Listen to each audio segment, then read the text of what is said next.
Good morning बच्चों आज हम लोग संस्कृत का 5वां पाठ पढ़ेंगे जिसका शीर्षक है मम विद्यालय। इसके पहले हम लोगों ने उद्बोधनम पाठ पढ़ा था संस्कृत का, जो पद्य था, लेकिन मम विद्यालय गद्य है। ये एक दो बच्चों के बीच की गई बातों का विवरण दिया हुआ है। यहाँ बेटा एक चीज़ और ध्यान से सुनिए कि आप वीडियो को ध्यान से सुना करिए। वीडियो में जो मैंने कहा है केवल उतना ही काम किया करिए। अगर मैंने बोला है कि आपको पूरे चैप्टर का अर्थ लिखना है तो आप पूरे चैप्टर का अर्थ लिखिए। अगर सिर्फ एक पैराग्राफ का बोला है तो सिर्फ उसी का अर्थ आपको लिखना होगा। आपके लिए संस्कृत नया विषय है, आपको ध्यान से सुनना पड़ेगा और इसके अर्थ को समझना होगा। तो बेटा आज हम लोग पढ़ते हैं मम विद्यालय। अर्थ है इसका शीर्षक है मेरा विद्यालय। इस पूरे चैप्टर में, पूरे पाठ में दो बच्चों के बीच की गई बातें हैं। आप देख रहे हैं चित्र में, विद्यालय का चित्र है जिसमें बहुत सारे बच्चे, कुछ बच्चे दिखाई दे रहे हैं आपको। तो ये विडंबना है बेटा कि हम और आप, चूँकि आपका नया प्रवेश हुआ है विद्यालय में, नए स्कूल में आप आए हैं, लेकिन आप अभी तक अपने स्कूल में नहीं उपस्थित हो पाए हैं। तो ये जो दुनिया में, पूरी दुनिया में, भारत में, हमारे स्टेट में, हमारे ज़िले में, हमारे डिस्ट्रिक्ट में जो ये बीमारी फैली हुई है उसके वजह से हमारी और आपकी मुलाकात नहीं हो पा रही है। लेकिन फिर भी एक स्कूल का माहौल देने के लिए हम लोग आपको वीडियो के माध्यम से सब कुछ पढ़ा रहे हैं। तो इसमें बेटा ये चित्र के माध्यम से आप देखिए कि कुछ बच्चे हैं जो स्कूल में हैं, स्कूल जा रहे हैं, बैग लिए हुए हैं। तो इसमें दो बच्चों के बीच की आपस की बात है जिसको इस गद्य के माध्यम से आपको समझाने का प्रयास किया गया है। लेकिन इस पूरे पाठ का अर्थ आपको नहीं लिखना है, केवल जो पीडीएफ में मैं भेजूंगी वही आपको लिखना है। बुक एक्सरसाइज में करके बुक में दे दूंगी, उसको आप अपने किताब में कर लीजिएगा और पीडीएफ का जो काम होगा वो अपनी संस्कृत की कॉपी में कर लीजिएगा। इसको पूरा उतारने की आवश्यकता कॉपी में नहीं है। तो अब हम लोग शुरू करते हैं। इसमें उषा और चेतना दो लड़कियां हैं जो दोनों अपने विद्यालय के बारे में बात कर रही हैं और उसके जो बातें हैं उनको हम लोग समझने का प्रयास करेंगे। उषा कहती है, चेतने तव विद्यालय कुत्रास्ति। चेतना तुम्हारा विद्यालय कहाँ है? चेतना कहती है, मम विद्यालय अत्र एव नगरे अस्ति। मेरा विद्यालय यही इसी नगर में है। तत्र एकः सुंदरः पुस्तकालयः एकं विशालं क्रीडांगणं च स्तः। हमारे विद्यालय में एक सुंदर पुस्तकालय मतलब लाइब्रेरी जिसे आप कहते हैं, एक सुंदर पुस्तकालय और एक बहुत ही बड़ा खेल का मैदान भी है। उषा, अस्तु तव विद्यालयस्य पुस्तकालये कीदृशानि पुस्तकानि सन्ति। तुम्हारे विद्यालय के पुस्तकालय में कैसी पुस्तकें हैं? तो चेतना कहती है कि मम विद्यालयस्य पुस्तकालये विविधानां विषयाणां पुस्तकानि सन्ति। मेरे विद्यालय के पुस्तकालय में विभिन्न विषयों की पुस्तकें हैं। विभिन्न मतलब अनेक प्रकार की, विषयों की मतलब हर सब्जेक्ट की पुस्तकें हैं। उषा कहती है, समीचीनम बहुत अच्छा। उषा कहती है बहुत अच्छा। तव विद्यालये कति शिक्षकाः सन्ति। तुम्हारे विद्यालय में कितने शिक्षक हैं? उषा पूछती है कि तुम्हारे विद्यालय में कितने शिक्षक हैं? तब चेतना कहती है, मम विद्यालये पंच शिक्षकाः सन्ति। मेरे विद्यालय में 5 शिक्षक हैं। ते सर्वे महर्षि तुल्या। वे सभी महर्षि तुल्या, ऋषि के समान, महर्षियों के समान, कर्तव्य परायण, अपने कर्तव्य को करने वाले और शिष्य वत्सलाश्च संति, और शिष्यों को प्रेम करने वाले, अपने बच्चों के समान प्रेम करने वाले हैं। तो चेतना कहती है कि मेरे विद्यालय में 5 शिक्षक हैं जो महर्षि ऋषियों के समान हैं, कर्तव्य परायण हैं, अपने कर्तव्यों का निर्वहन करने वाले हैं और अपने शिष्यों को प्रेम करने वाले हैं। उषा कहती है किम तत्र विद्यालयोद्यानमपि अस्ति, क्या तुम्हारे विद्यालय में उद्यान भी है, बगीचा भी है। विद्यालयोद्यानमपि अस्ति मतलब कि तुम्हारे विद्यालय में उद्यान भी है, बगीचा भी है। चेतना कहती है एवं मम विद्यालये एकम सुंदरम उद्यानम अस्ति, मेरे विद्यालय में एक सुंदर बागीचा भी है। यत्र मनोहराणि पुष्पाणि विकसन्ति, यहाँ बहुत ही सुंदर मन को हरने वाले, मनोहराणि का अर्थ है मन को हरने वाले, पुष्पाणि पुष्प खिलते हैं, यहाँ मन को हरने वाले पुष्प भी हैं।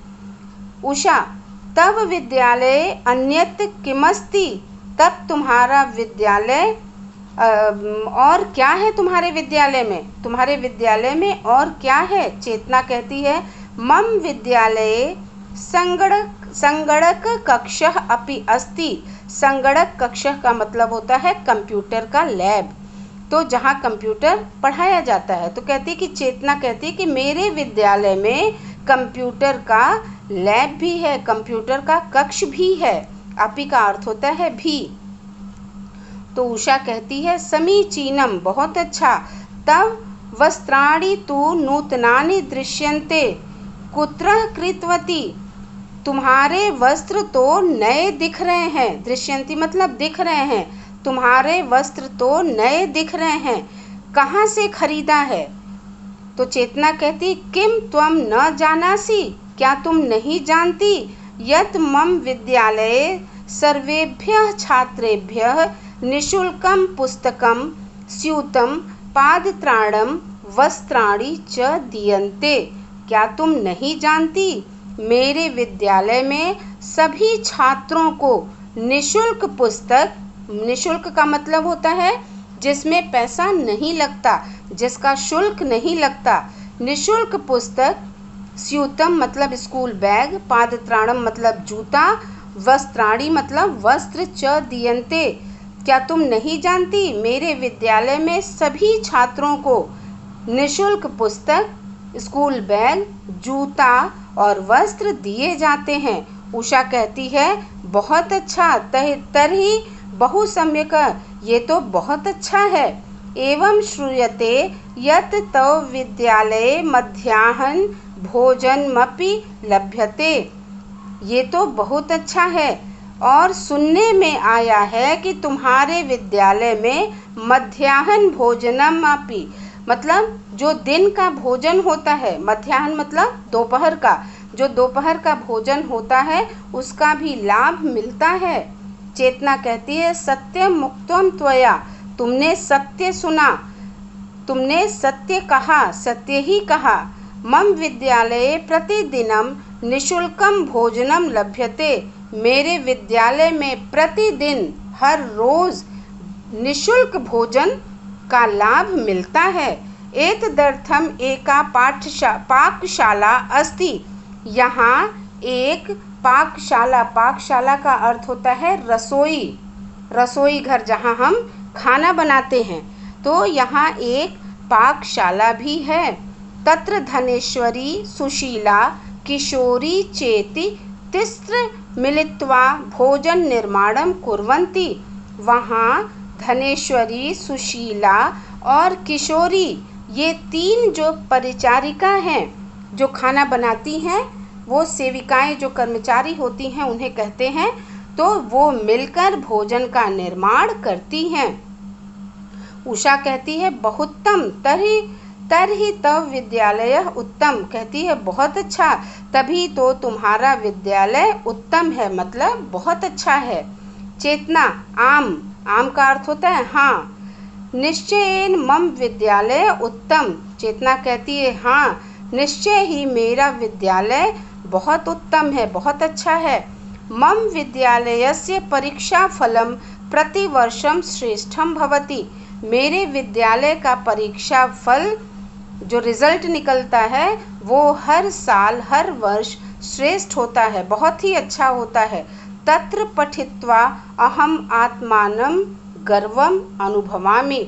वहाँ पढ़कर हम सब गर्व का अनुभव करते हैं। हम लोग गर्व का अनुभव, अपने आप को गर्व का अनुभव कराते हैं। उषा सत्यम सही है। एवं विधा विद्यालयाः एवं देशस्य गौरवं वर्धयन्ति।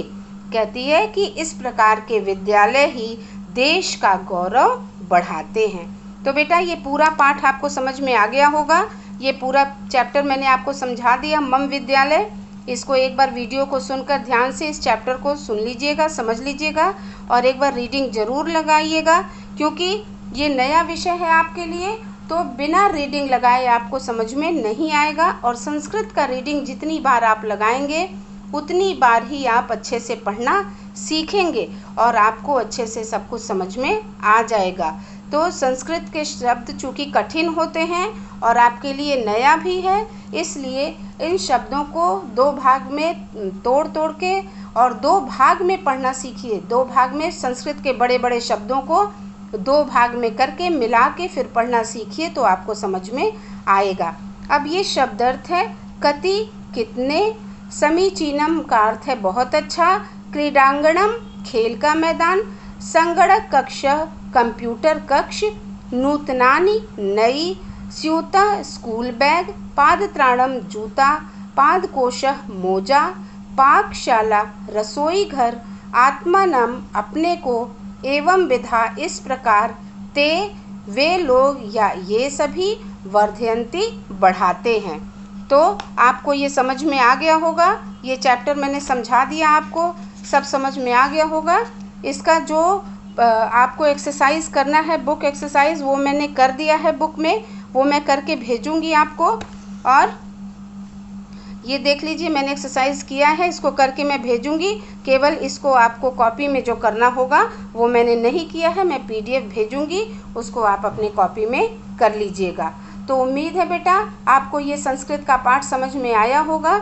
लेकिन इसके साथ साथ मैं एक बात और बता रही हूँ कि जब भी आपको पढ़ना होगा, जब भी आपको समझना होगा और कोई भी बात पूछने से पहले, बार बार मुझे व्हाट्सएप करने से पहले, बार बार मुझे कॉल करने से पहले एक बार वीडियो को ज़रूर ध्यान से सुनिए कि मैंने क्या कहा है, क्योंकि मैं सारी बात वीडियो में कर देती हूँ, आपको कोई कन्फ्यूज़न नहीं होगा। लेकिन आप जब वीडियो को सुनेंगे ध्यान से, तब बिना वीडियो सुने आप मुझे कॉल करते हैं, व्हाट्सएप करते हैं, ये गलत है। सबसे पहले आप ध्यान से वीडियो को सुनिए और उसको समझिए। ना समझ में आए, बहुत ज़रूरी है, तब आप मुझे ज़रूर कॉल करिए। लेकिन बिना वीडियो पूरा ध्यान से सुने और बिना उस पाठ को समझे आप कॉल करने का प्रयास मत करिए। आपसे मेरा रिक्वेस्ट है, निवेदन है, ठीक है? क्योंकि बार बार कॉल करने से मुझे भी लगता है कि मैंने तो वीडियो में सब समझा दिया है, आप ध्यान से सुन नहीं रहे हैं। तो आप ध्यान दीजिए, पहले वीडियो में ध्यान से उसको सुनिए। ना समझ में आए तब आप मुझे फ़ोन ज़रूर करिए, ठीक है बेटा? और इस चैप्टर को फिर मैं कह रही हूँ कि इसका अर्थ नहीं लिखना है आपको, इसका अर्थ केवल मैंने वीडियो में आपको समझाया है, वो आप उसके द्वारा उसको वीडियो सुनिएगा और किताब आगे रख के इस अर्थ को आप एक बार समझ लीजिएगा। आपकी कॉपी में केवल आप शब्दार्थ करिएगा, शब्दार्थ को कॉपी में उतार लीजिएगा साफ राइटिंग में, और जो मैं PDF में वर्क करके भेजूंगी उसको PDF वाला वर्क आप कॉपी में कर लीजिएगा, और जो बुक में एक्सरसाइज है वो केवल बुक में करके छोड़ दीजिएगा। तो समझ में आ गया होगा बेटा? Thank you.